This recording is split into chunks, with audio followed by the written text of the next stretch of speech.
रांची में जमीन माफियाओं के खिलाफ अब ईडी सख्त हो गई है। कांके रिजॉर्ट समेत कई जगहों पर ईडी ने सर्वे किया है। कांके अंचल में ईडी का छापा पड़ा है और कांके सीओ के फोन और डायरी भी जब्त कर ली गई है। तो सीओ सीआई के फोन से लेन देन के सबूत मिले हैं। बड़ी खबर सामने आ रही है। चामा मौजा के ग्रामीणों से भी ईडी ने छापेमारी की और उनसे बातचीत की। कई जमीनों के को लेकर के बातचीत की है और साथ ही साथ ग्रामीणों से मिले बयान के आधार पर ईडी ने अपने जांच तेज कर दी है। तो जमीनों की हेराफेरी की जांच कर रही है फिलहाल ईडी। रांची में जमीन के फर्जीवाड़े की कहानी अब तेजी से सक्रिय हो रहा है। फर्जी डीड से नेचर बदल करके अब जमीनों को बेचा जा रहा है। तो कांके में जिस जमीन की जांच हो रही है उसी जमीन का म्यूटेशन हो गया है।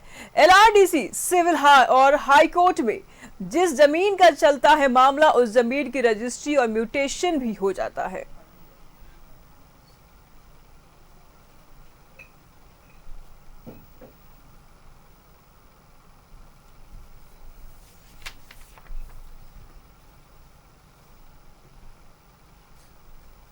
तमाम जानकारी के लिए चंदन इस वक्त हमारे साथ जुड़ चुके हैं। चंदन, ईडी के समन पर समन और उसके बाद ईडी की जांच, ग्रामीणों के पास जाना और ग्रामीणों का बिलखते हुए ये कहना चंदन कि हमारे जमीनों को जबरन हथिया लिया गया। स्थानीय पुलिस के पास भी ये लोग जाते हैं, कुछ कार्रवाई नहीं होती है और आज स्थानीय पुलिस खोजबीन में लगी है। क्या कहेंगे आप? क्या इनके पास ब्यौरा नहीं था स्थानीय पुलिस के पास?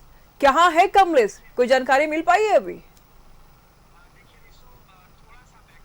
थोड़ा सा बैक में जाएंगे। झारखंड गठन के बाद ही ईडी तो अभी कार्रवाई कर रही है। फिलहाल ईडी की कार्रवाई तेज हुई है, लेकिन झारखंड गठन के बाद से ही झारखंड के तमाम जमीनों पर भू माफियाओं का नजर रहा है और जिसका असर है एक के बाद एक जमीन माफियाओं का जन्म इस राज्य में होता रहा है।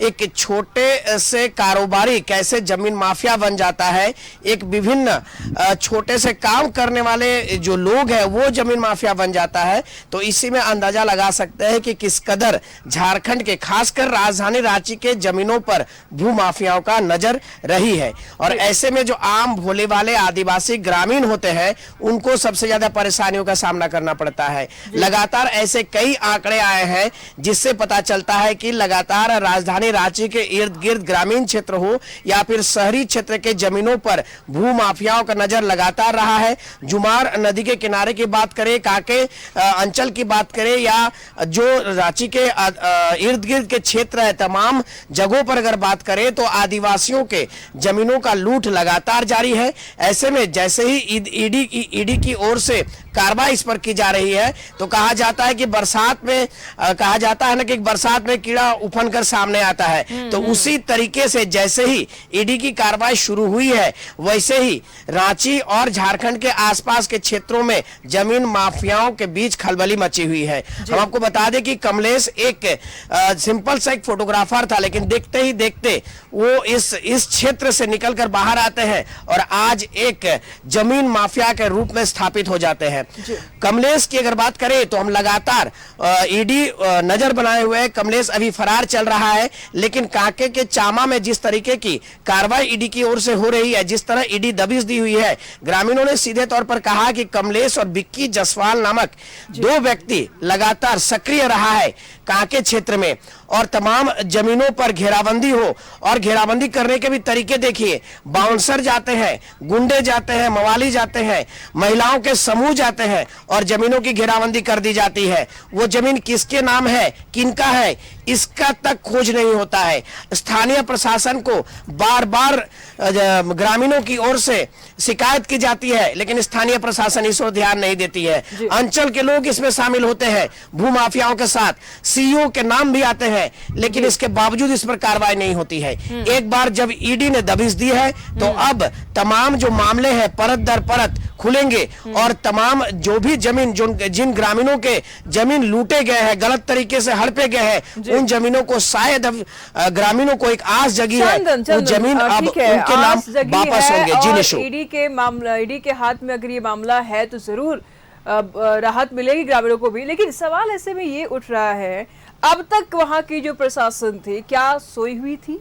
स्थानीय प्रशासन अब तक सोई हुई थी? इनके आंसू प्रशासन को नजर नहीं आ रहा था? कहीं ऐसा तो नहीं है चंदन कि प्रशासन के साथ भी बंदरबाट हो रहा था?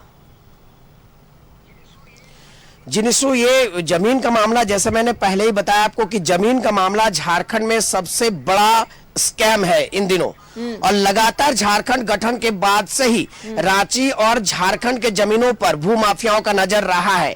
और जितने भी आपने जैसे कहा कि क्या प्रशासन के लोग सोए हुए थे, जी हाँ, तमाम लोग जैसे भी जमीन का मामला आता है प्रशासन के लोग सो जाते हैं। और ये एक नहीं, ये हम उन पर आरोप नहीं लगा रहे हैं, बल्कि ऐसे कई उदाहरण है जब जमीन से जुड़े मामलों पर कार्रवाई के लिए आम ग्रामीण या क्षेत्र के ग्रामीण जब प्रशासन को शिकायत करती है तब मामले को रफा दफा कर दी जाती है। इसमें कहीं ना कहीं जो आपराधिक तत्व है, जो भूमाफिया है, उनके साथ प्रशासन के लोगों का, स्थानीय थाना का, स्थानीय पुलिस प्रशासन का गठजोड़ रहा है। और उसी का नायाब एक तरीका है कमलेश का जन्म, विक्की जसवाल जैसे भूमाफियाओं का जन्म होना। इसी तरीके के ऐसे कई नाम है जो झारखंड और खासकर राजधानी रांची में अब उभर कर सामने आई है। ऐसे कई भूमाफिया है जिनके साथ प्रशासन और स्थानीय पुलिस प्रशासन के साथ उनका गठजोड़ देखा गया है। और इन्हीं मामलों के कारण ग्रामीण आज खून के आंसू रो रहे हैं। लेकिन जैसे ही ईडी के दबिश हुई है, ईडी की कार्रवाई हो रही है,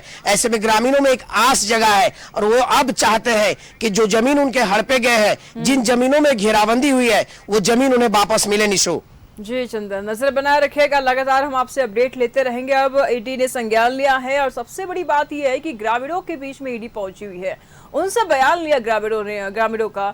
और बयान जब हम देखे चंदन तो हैरान हो गए कि इतने आंसू हैं इनके आंखों में, बावजूद इसके वहां के प्रशासन अब तक सो रही थी। फिलहाल नजर बनाए रखिएगा चंदन, लगातार हम आपसे अपडेट लेते रहेंगे। शुक्रिया आपका इन तमाम जानकारियों के लिए।